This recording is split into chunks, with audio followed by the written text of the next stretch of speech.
अंग्रेजी नहीं आती थी, ये बहुत बड़ा हवा बन गया था। दूसरे इंटरव्यू में गया, अंग्रेजी नहीं आती। तीसरे इंटरव्यू में गया, अंग्रेजी नहीं आती। Failure failure rejection. इंटरव्यू के बाद जब मैं फेल हुआ, उन्होंने मेरे मुंह पे आके कहा, तुम जैसे लोग कभी टिक नहीं सकते। तुम जैसे लोग क्या फेस करेंगे दिल्ली वालों को, बॉम्बे वालों को, पूना वालों को, तुम कभी टिक नहीं पाओगे, तुम्हारा कुछ हो नहीं सकता। मैंने उन दोनों की आंखों में आंखें डाल के बोला, आप कौन होते हैं डिसाइड करने वाले कि आई एम अनट्रेनेबल? मुझे चांस तो दीजिए, मुझे मौका तो दीजिए। और ये पूरे 3 महीने के ड्यूरेशन में मैंने 5 चीजें की जो कि अगर आप में से हर एक आदमी करने लग जाए तो इंग्लिश बोल पाएगा।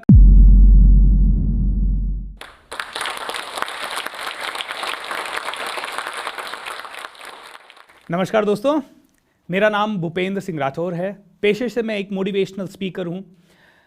अभी तक 3 लाख से ज्यादा लोगों से मैं बात कर चुका हूं स्टेज पे, देश और विदेश में। लेकिन आज आपसे एक बहुत ही सेंसिटिव, बहुत ही इंपॉर्टेंट सब्जेक्ट के बारे में बात करने आया हूं, जो कि मेरी जिंदगी का सब्जेक्ट था, जो कि आपकी जिंदगी का सब्जेक्ट है, जो कि आप में से हर आदमी की जिंदगी का सब्जेक्ट हो सकता है। इनफैक्ट 85% ऑफ इंडियंस का ये सब्जेक्ट है। 85% भारतीय लोगों का ये सब्जेक्ट है। और ये सब्जेक्ट क्या है? ये सब्जेक्ट है अंग्रेजी कैसे बोली जाए। एक समय की बात है जब मुझे अंग्रेजी नहीं आती थी, और जब मुझे अंग्रेजी नहीं आती थी तो मैं बहुत सारे इंटरव्यूज में फेल हुआ। कम से कम 50-60 इंटरव्यूज मैंने फेस किए, और हर इंटरव्यू में एक ही चीज मिल रहा था, फेलियर, मायूसी, फेलियर, मायूसी, फेलियर, मायूसी। और वो इसलिए था क्योंकि मैं एक बहुत ही गरीब परिवार से आया हूं। जब मैं छोटा था, 10 साल तक का, तब मेरे पापा किसान थे, एंड उसके बाद उन्होंने होटल इंडस्ट्री वगैरह में जॉब ज्वाइन किया। जब मैंने अपनी जिंदगी में आंख खोली और देखा तो हमेशा पैसों का प्रॉब्लम घर के सामने देखा। सबसे पहला पैसों का प्रॉब्लम जो मुझे याद है कि मुझे 50 पैसे की आइसक्रीम खानी थी, लेकिन मम्मी से पैसे जब मांगने गया तो नहीं मिले, और कम से कम 2 महीने तक वेट करना पड़ा। दूसरा, जब मुझे फिर से चॉकलेट खानी थी, आइसक्रीम खानी थी, तो 10वीं क्लास के टाइम पे मैंने एक टाइपिंग का कोर्स ज्वाइन किया, और वो टाइपिंग का कोर्स ज्वाइन करने के लिए मुझे 7 किलोमीटर आना और जाना पड़ता था। 3 रुपए पापा टेम्पो के किराए के देते थे, लेकिन मैं वो बचाता था ताकि मैं चॉकलेट खा सकूं। दोस्तों, बहुत सारी प्रॉब्लम्स देखी है मेरे पिताजी ने, माताजी ने, और मैंने भी। और इन्हीं प्रॉब्लम से जूझने के कारण पापा ने एक बार 75,000 रुपीज का लोन लिया, और लोन लेने के बाद उन्होंने मुझे डाल दिया एक कंप्यूटर इंस्टीट्यूट में। मैं कंप्यूटर सीखने लगा। मेरा सपना होता था आर्मी में जाने का, लेकिन किसी कारण से नहीं जा पाया। मैं कंप्यूटर सीखने लगा और पूरी जान डाल दी कंप्यूटर सीखने में। 3 साल मैंने इतनी जान डाली कि मैं टॉपर बना, एंड टॉपर बनने के बाद मेरी नौकरी लगी 1200 रुपए महीने की। 1200 रुपए महीना। और 1200 रुपए महीना क्यों? क्योंकि 1200 रुपए महीना इसलिए क्योंकि अंग्रेजी नहीं आती थी।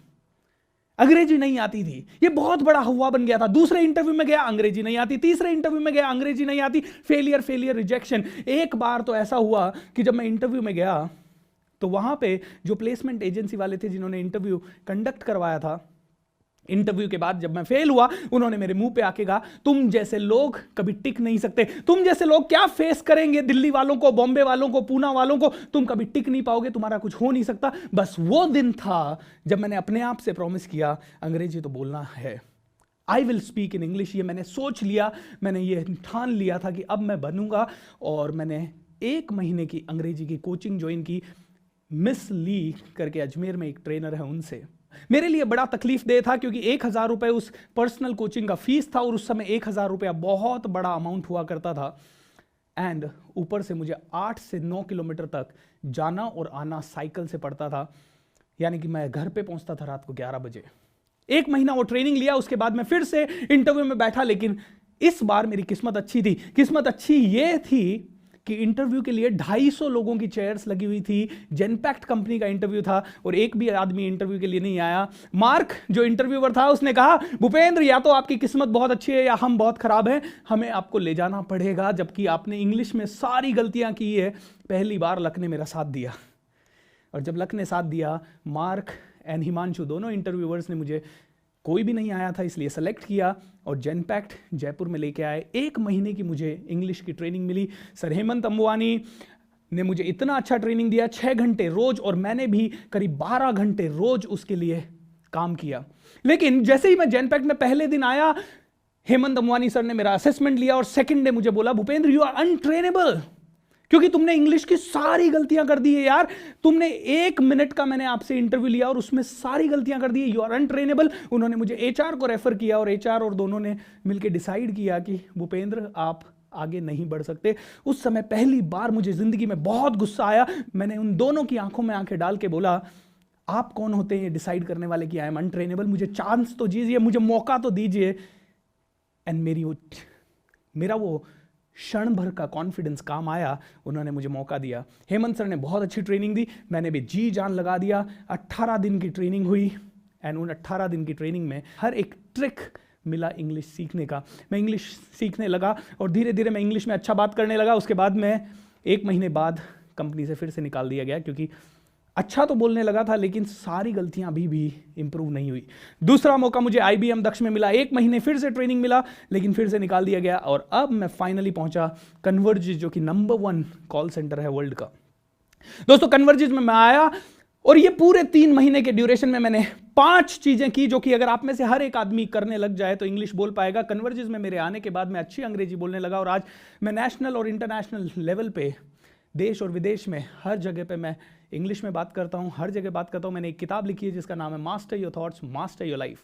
तो मुझे 5 चीजें सीखने को मिली इस 3 महीने के ड्यूरेशन में, जिससे कि मैं आज अंग्रेजी बोल सकता हूं और आप में से हर एक आदमी बोल पाएगा। अगर आप इस प्रॉब्लम से जूझ रहे हैं, अंग्रेजी बोलना इसलिए जरूरी है क्योंकि इसको लोग कॉन्फिडेंस का प्रतीक मानने लगे हैं और ये यूनिवर्सल ग्लोबल भाषा है। सो पहला आप लोगों के लिए टिप, जो कि मेरे लिए भी पहला टिप था मेरे ट्रेनर की तरफ से, और वो है आप सबसे पहले सुनना शुरू कीजिए। सुनना शुरू कीजिए मतलब क्या? इस तरह से सुनिए कि जैसे मेडिटेशन कर रहे हो। अगर कोई भी अंग्रेजी का टॉक या कोई भी न्यूज़ आपके सामने आता है तो इस तरह से सुनिए जैसे कि आप मेडिटेशन में हैं, क्योंकि जैसे भी आप मेडिटेशन में हैं उस समय हर एक चीज़ आपको अवेयरनेस है। जब मेरे टीचर्स ने ये कहा, पहले दिन मेरे लिए तकलीफ हुआ, दूसरे दिन तकलीफ हुआ, तीसरे दिन तकलीफ हुआ, बट उन्होंने कहा भूपेंद्र अंग्रेजी तभी सीखी जा सकती है जब आप नेचुरल तरीके से अंग्रेजी सीख रहे हो। जब एक बच्चा पैदा होता है तो सबसे पहले क्या करता है? सुनता है। वो 1 साल सुनता है, 2 साल सुनता है, पहला शब्द सही बोलने से पहले सुनता है, और जब वो सुनता है तो उसके माइंड को डेवलपमेंट मिलता है। सो आप अंग्रेजी को सुनना शुरू कीजिए। दूसरी चीज, मेरे टीचर ने मुझे कहा कि भूपेंद्र अब चाहे गलत ही बोलो, बोलना शुरू कीजिए। जब मैं पहले दिन गलत बोला 5 लोग हंसे, दूसरे दिन गलत बोला 50 लोग हंसे, तीसरे दिन गलत बोला 500 लोग हंसे, और मैंने तीसरे दिन जाके अपने टीचर को बोला मैं नहीं बोलूंगा।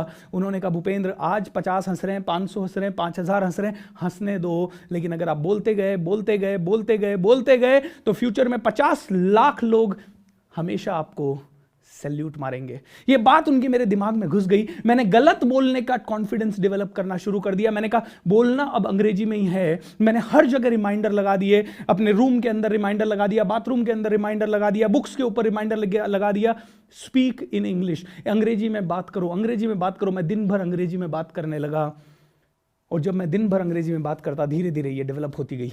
तीसरी चीज, जब बच्चा पैदा होता है पहले वो सुनता है, दूसरा वो बोलता है, तीसरा वो जब स्कूल में जाता है तो उसको पढ़ना सिखाया जाता है। तो मेरे गुरुओं ने, मेरे टीचर्स ने मुझे बोला कि भूपेंद्र पढ़ना शुरू करो। तो वो कैसे मुझे पढ़ना बताते थे? वो बोलते थे अखबार लो और जोर जोर से बोल बोल के पढ़ो, loudly, once upon a time and this and that. मैंने कहा सर इतना लाउडली क्यों, गले पे असर पड़ता है? बोला भूपेंद्र जब आप लाउडली पढ़ोगे तो आपके कान सुनेंगे, आपका मुंह ट्रेंड हो जाएगा, आपकी जीभ ट्रेंड हो जाएगी, आपके दिमाग में बार बार सही शब्द जाएंगे, और जब आप पूरे एनर्जी के साथ बात करोगे तो पूरी बॉडी का इन्वॉल्वमेंट रहेगा, इसलिए आप ज्यादा फास्ट सीख पाओगे। बोला भूपेंद्र इसको एक खेल बना लो यार, अंग्रेजी सीखने को एक खेल बना लो। और मैंने अंग्रेजी सीखने को अपना खेल बना लिया। एंड दोस्तों जब जब मैंने अपने गुरुओं की बात मानी तब तब मेरे अंदर डेवलपमेंट हुआ।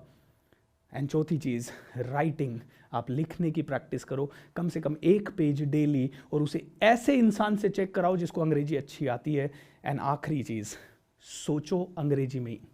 लोग अंग्रेजी सीखना चाहते हैं, हिंदी टू अंग्रेजी का डिक्शनरी ले आते हैं। मुझे बोला गया कि आप अंग्रेजी टू अंग्रेजी का ही डिक्शनरी लाएंगे। मैंने कहा अंग्रेजी का डिक्शनरी मुझे तो पहले ही नहीं आती, समझेगा कैसे? बोला कोई बात नहीं, पहले दिन समझ नहीं आएगा, दूसरे दिन समझ में नहीं आएगा, 10वें दिन समझ में नहीं आएगा, फिर भी पढ़ते रहो, समझ में आता जाएगा।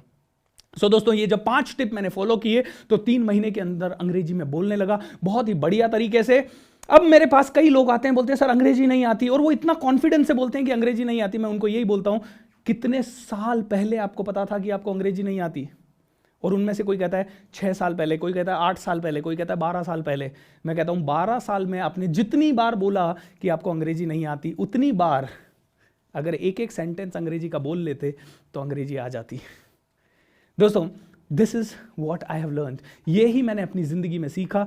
अंग्रेजी एक छोटी सी चीज है, जब अगर आपने और मैंने डिसाइड कर लिया, इंसान का माइंड जो डिसाइड कर लेता है वो उसको कंप्लीट कर लेता है। जब आप डिसाइड कर लेंगे, उसके बाद से ये सिर्फ 3 महीने का गेम है। अगर ये आपको करोड़ कमाने से रोक रहा है, ये अगर आपको लाखों कमाने से रोक रहा है, तो इस गेम को सबसे पहले चैलेंज लेके फिनिश कर दीजिए। जितना जल्दी इसे फिनिश करेंगे उतना ही पावरफुल आप बनते जाएंगे। क्योंकि मैंने जब से अंग्रेजी बोलना शुरू किया, मेरा कॉन्फिडेंस बढ़ गया, मेरी पर्सनालिटी बदल गई। मैं आज बहुत सारे लोगों को एड्रेस करता हूं। आज मैं मर्सिडीज बेंज, टाटाज, अंबानीज, जो भी बड़ी से बड़ी कंपनीज हैं, उनके डायरेक्टर, सीईओज को ट्रेन करता हूं। एंड बेस्ट पार्ट दोस्तों, वो जिंदगी जी रहा हूं जो मैंने कभी सपनों में सोची नहीं थी। कहां मैं 50 पैसे की आइसक्रीम के लिए तरस रहा था, कहां आज मैं मर्सिडीज बेंज ई क्लास में घूमता हूं, कहां आज मैं best of the best hotels में रुकता हूं, बेस्ट ऑफ द बेस्ट जगह पे हॉलीडेज मनाने जाता हूं। बट सिर्फ एक चीज के कारण, एंड वो है एक चीज डिसाइड करके उसको ब्रेक कर देना, उसको कंप्लीट कर देना। तो मैं आपके लिए लास्ट में 2 ही मंत्र बोलूंगा। पहला मंत्र, जब कोई चीज डिसाइड कर लो तो 100% ऊर्जा सिर्फ उसी के ऊपर लगा दो। ये सिंपल है, मतलब 100% फोकस। जितने भी खिलाड़ी हैं, जब वो पूरी ऊर्जा लगा देते हैं तो वो शतक लगा देते हैं, वो बड़े से बड़ा गेम कर लेते हैं। माझी ने पहाड़ तोड़ दिया, कोई एवरेस्ट चढ़ जाता है। मतलब 100% ऊर्जा। हिंदी में इसे बोलूंगा, जो करो कमाल का करो, नहीं तो मत करो। एंड दूसरा, अपने ऊपर दया करना बंद करो। अंग्रेजी में इसे कहते हैं नो मर्सी। जब हम कमाल का करने की शुरुआत करते हैं, पहले दिन कर लेते हैं जोश जोश में, दूसरे दिन कर लेते हैं, तीसरे दिन हमें लगता है पांव दुख रहे हैं, सर दुख रहा है, नींद आ रही है। अपने ऊपर दया तब तक मत करो जब तक युद्ध जीत ना जाओ। जब आप अपने ऊपर दया करना छोड़ देंगे तो मैं वादा करता हूं, ये दुनिया आपको वो देगी जो आप चाहते हैं। ये कहा जाता है, अगर पूरी शिद्दत से किसी चीज को चाहो तो सारी कायनात उसे आपसे मिलाने में जुट जाती है। वो शिद्दत आपको अपने अंदर लानी पड़ेगी। आप वो शिद्दत लाइए। ये दुनिया, पूरी दुनिया आपके सामने झुकने को तैयार है। झुकती है दुनिया, झुकाने वाला चाहिए। आसमां को धरती पे लाने वाला चाहिए। दोस्तों, सारी पावर्स आप में है। मनुष्य तू बड़ा महान है। तू जो चाहे पर्वत पहाड़ों को फोड़ दे, तू जो चाहे धरती से अंबर को जोड़ दे। अमर तेरे प्राण मिला तुझको वरदान, तेरी आत्मा में स्वयं भगवान है रे। मनुष्य तू बड़ा महान है। दोस्तों, यहीं पे मेरी टॉक को मैं विराम दूंगा। मैं चाहता हूं कि आप में से हर एक आदमी बुलंदियों पे पहुंचे, अपने मम्मी पापा का नाम रोशन करे और इस देश के लिए बहुत कुछ करके जाए। जब आए थे तो कुछ नहीं था, जब जाएं तो इतने अमीर बन के जाएं कि पूरी दुनिया जाने के बाद आपको सैल्यूट करे। अमीर का मतलब सिर्फ पैसा नहीं, अमीर का मतलब दिल से अमीर, ऐसा अमीर जो कि दुनिया को बहुत कुछ दे के गया है। धन्यवाद दोस्तों, थैंक यू सो मच।